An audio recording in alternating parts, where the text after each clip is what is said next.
नमस्कार विद्यार्थियों। हम चर्चा कर रहे थे अज्ञेय के द्वारा लिखी गई कहानी शरणदाता के बारे में, जो कि आपके पाठ्यक्रम में है। बच्चों, यह जो कहानी है वह भारत पाक विभाजन की पृष्ठभूमि पर आधारित है और लेखक ने किस उद्देश्य से इस कहानी को लिखा है, इसके बारे में हम पहले की वीडियो में चर्चा कर चुके हैं। कहानी की कथा वस्तु पर भी हम सारांश रूप में चर्चा कर चुके हैं। लेकिन देखिए बच्चों, किसी भी कहानी के मर्म को समझने के लिए, उसके उद्देश्य को स्पष्ट रूप में जानने के लिए और उस कहानी में क्या संदेश छिपा हुआ है, इसको गहराई से समझने के लिए कहानी का अध्ययन करना बहुत ही महत्वपूर्ण है, ज़रूरी है। और इसी बात को ध्यान में रखते हुए देखिए, हम शरणदाता कहानी का पठन भी कर रहे हैं। कहानी में अब तक हमने पढ़ा बच्चों कि कहानी का जो मुख्य पात्र है देवेंद्र लाल, वह लाहौर में रहता है। उसका परिवार पहले ही लाहौर छोड़कर जा चुका है। उस समय भारत पाक विभाजन के कारण जो सांप्रदायिक दंगे हो रहे थे, उसके कारण देवेंद्र लाल जहाँ रहता है उस मोहल्ले के सारे हिंदू लोग लाहौर छोड़कर जा रहे हैं। देवेंद्र लाल भी जाना चाहता है, लेकिन उनका परम मित्र रफ़ीकुद्दीन उन्हें रोक लेता है और उनकी हिफाजत करने का वह आश्वासन देता है। कहानी में आगे क्या होता है, इसका हम अब अध्ययन करेंगे। रफ़ीकुद्दीन का आश्वासन पाकर देवेंद्र लाल रह गए। तब यह तय हुआ कि अगर खुदा न करे कोई खतरे की बात हुई भी तो रफ़ीकुद्दीन उन्हें पहले ही खबर कर देंगे और हिफाजत का इंतज़ाम भी कर देंगे, चाहे जैसे हो। देवेंद्र लाल की स्त्री तो कुछ दिन पहले ही जालंधर मायके गई हुई थी। उसे लिख दिया गया कि अभी ना आए, वहीं रहे। रह गए देवेंद्र और उनका पहाड़िया नौकर संतू। किंतु यह व्यवस्था बहुत दिन नहीं चली। चौथे ही दिन सवेरे उठकर उन्होंने देखा संतू भाग गया है। अपने हाथों चाय बनाकर उन्होंने पी। धोने को बर्तन उठा रहे थे कि रफ़ीकुद्दीन ने आकर खबर दी, सारे शहर में मारकाट हो रही है और थोड़ी देर में मोजंग में भी हत्यारों की गिरोह बंद बंद कर निकलेंगे। कहीं जाने का समय नहीं है। देवेंद्र लाल अपना ज़रूरी और कीमती सामान ले लें और उनके साथ उनके घर चले चलें। यह भला टल जाए तो फिर लौट आएंगे।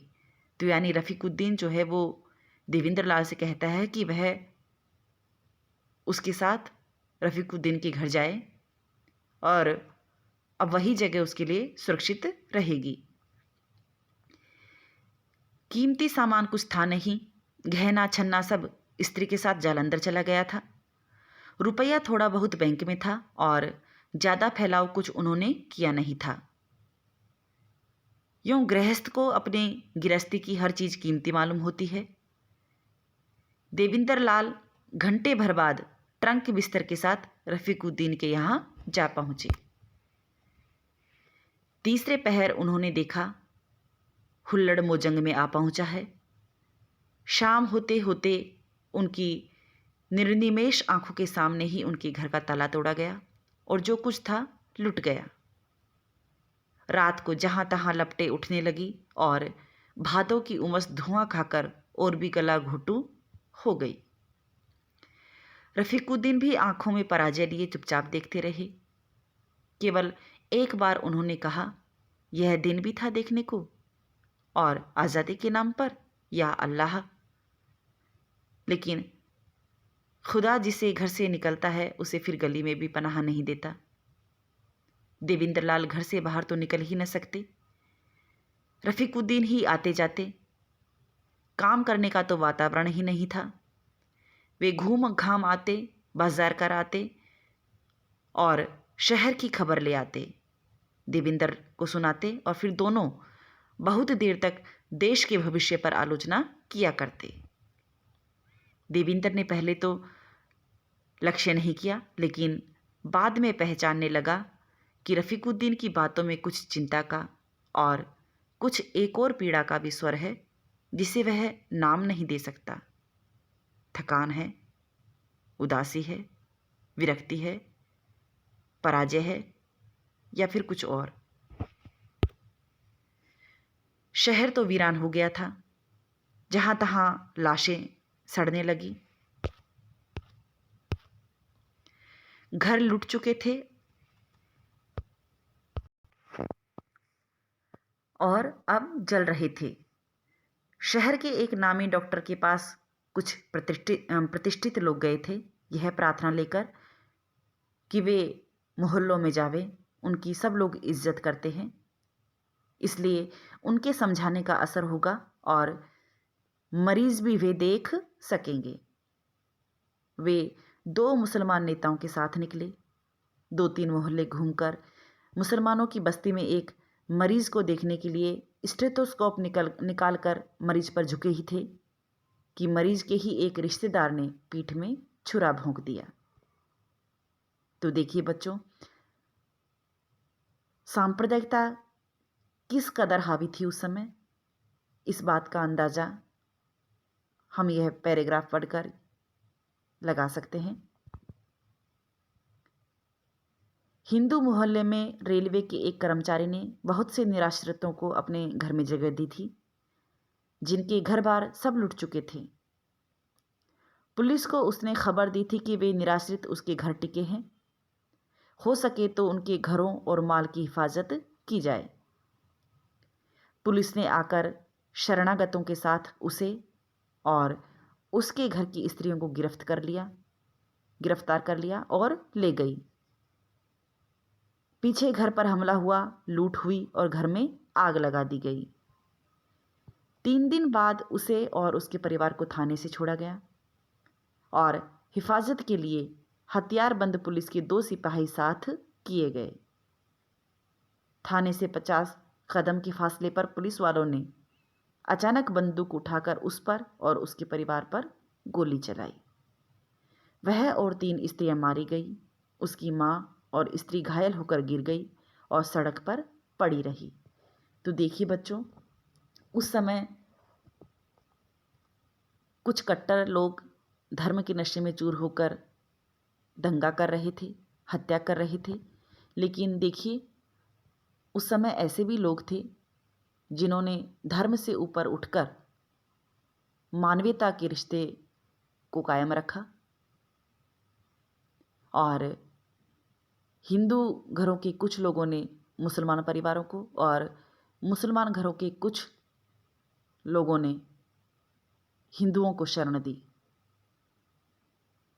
तो कुछ लोग ऐसे भी थे जो मानवता के रिश्ते को निभा रहे थे और कुछ लोग ऐसे थे जो धर्म की कट्टरता को निभा रहे थे।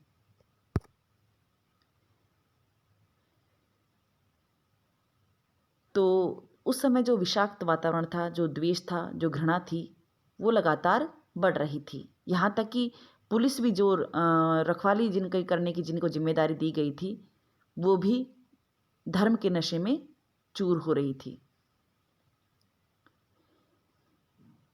देविंदर लाल को अचानक लगता कि वह और रफ़ीकुद्दीन ही गलत है, जो कि बैठे हुए हैं, जबकि सब कुछ भड़क रहा है, उफन रहा है, झुलस और जल रहा है। और वे लक्ष्य करते कि वह अस्पष्ट स्वर जो वे रफ़ीकुद्दीन की बातों में पाते थे, धीरे धीरे कुछ स्पष्ट होता चला जाता है, एक लज्जित सी रुखाई का स्वर। हिंदुस्तान पाकिस्तान की अनुमानित सीमा के पास एक गांव में कई सौ मुसलमानों ने सिखों के गांव में शरण पाई।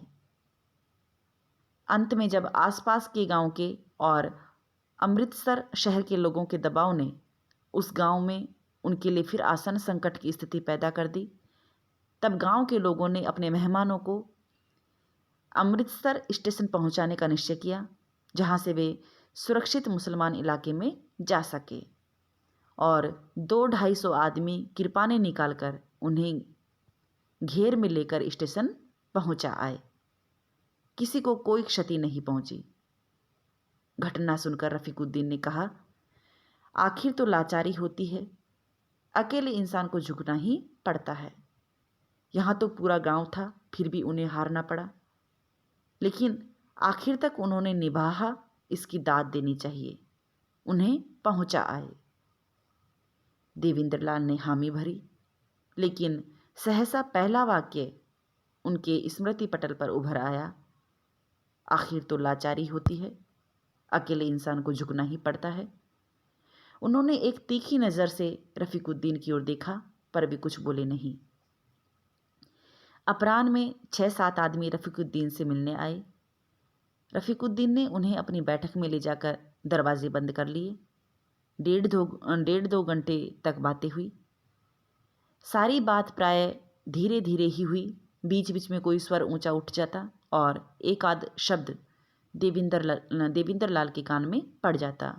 बेवकूफ़ी, गद्दारी, इस्लाम, यह जो शब्द है वो कभी कभी देवेंद्रलाल को सुनाई देते थे। वाक्यों को पूरा करने की कोशिश उन्होंने आयासपूर्वक नहीं की। 2 घंटे बाद जब उनको विदा करके रफ़ीकुद्दीन बैठक से निकल कर आए, तब भी उनसे लपक कर पूछने की स्वाभाविक प्रेरणा को उन्होंने दबाया। पर जब रफ़ीकुद्दीन उनकी ओर न देखकर खिंचा हुआ चेहरा झुकाए, उनके बगल से निकलकर बिना एक शब्द कहे भीतर जाने लगे, तब उनसे न रहा गया और उन्होंने आग्रह के स्वर में पूछा, क्या बात है रफ़ीक साहब, खैर तो है? रफ़ीकुद्दीन ने मुँह उठाकर एक बार उनकी ओर देखा और बोले, नहीं, फिर आँख झुका ली। अब देवेंद्रलाल ने कहा, मैं समझता हूँ कि मेरी वजह से आपको जलील होना पड़ रहा है और खतरा उठाना पड़ रहा है। अब देवेंद्रलाल ने कहा, मैं समझता हूँ कि मेरी वजह से आपको जलील होना पड़ रहा है और ख़तरा उठाना पड़ रहा है, सो अलग, लेकिन आप मुझे जाने दीजिए। मेरे लिए आप जोखिम में न पड़े। आपने जो कुछ किया है उसके लिए मैं बहुत शुक्रगुजार हूँ, आपका एहसान। रफ़ीकुद्दीन ने दोनों हाथ देवेंद्रलाल के कंधों पर रख दिए और कहा, देवेंद्रलाल जी। उनकी सांसें तेज चलने लगी। फिर वह सहसा भीतर चले गए।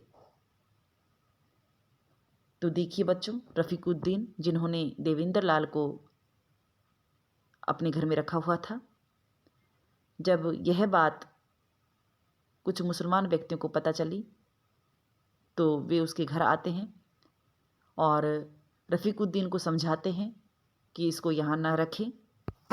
लेकिन रफ़ीकुद्दीन जिन्होंने देवेंद्रलाल को आश्वासन दिया था उनकी हिफाजत करने का, वो अब मजबूर नज़र आने लगते हैं और यह बात जो है वो देवेंद्रलाल को समझ में आने लगती है।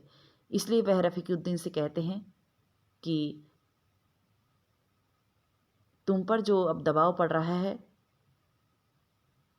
अब तक जो तुमने मेरी हिफाजत की उसके लिए शुक्रिया, लेकिन अब उसे जाने दें। खाने के वक्त देवेंद्रलाल ने फिर सवाल उठाया। बोले, आप खुशी से न जाने देंगे तो मैं चुपचाप खिसक जाऊंगा। आप सच सच बताइए, आपसे उन्होंने क्या कहा? धमकियां देते रहे और क्या? फिर भी क्या धमकी आखिर? धमकी को भी क्या होती है क्या? उन्हें शिकार चाहिए। हल्ला करने न मिलेगा तो आग लगा कर लेंगे। ऐसा? तभी तो मैं कहता हूँ मैं चला। मैं इस वक्त अकेला आदमी हूँ, कहीं निकल ही जाऊंगा।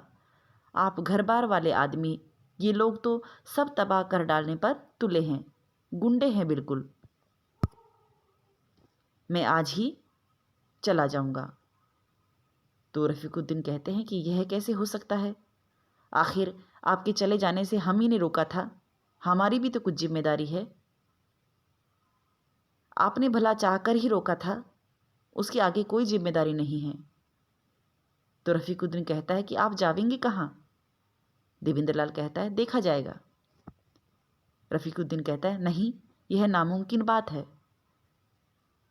किंतु बहस के बाद तय हुआ कि देवेंद्रलाल वहाँ से टल जाएंगे। रफ़ीकुद्दीन और कहीं पड़ोस में उनके एक और मुसलमान दोस्त के यहाँ छिप कर रहने का प्रबंध कर देंगे। वहाँ तकलीफ़ तो होगी पर खतरा नहीं होगा, क्योंकि देवेंद्र लाल घर में रहेंगे।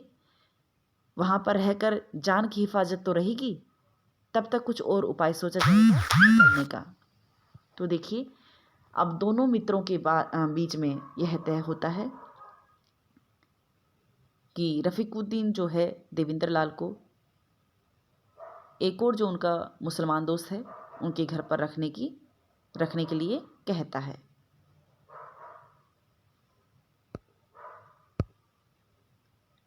कहानी में आज हम यहीं तक अध्ययन करेंगे बच्चों। धन्यवाद।